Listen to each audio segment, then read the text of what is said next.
Урматтуу мекендешим, biz kee bir mayramdarga bizdin tiyешебиз болбосо да, ал бизге эч анын тиешеси болбосо да майрамдарга өзгөчө даярданабыз.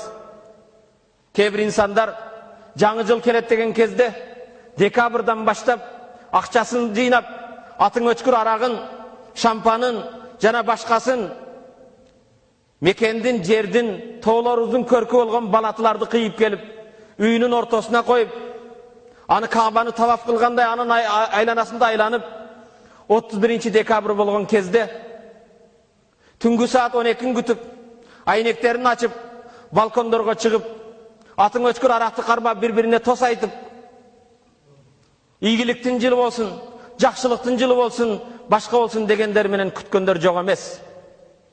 Бирок ошол эле кезде Алланын рахматын жаадырган, күнөөлөрдү кечире турган, дозоктон бизди куткара турган Рамадан 5 тамгадан ар-ра, ал-мим, ад-дад, ал-алиф, ан-нун.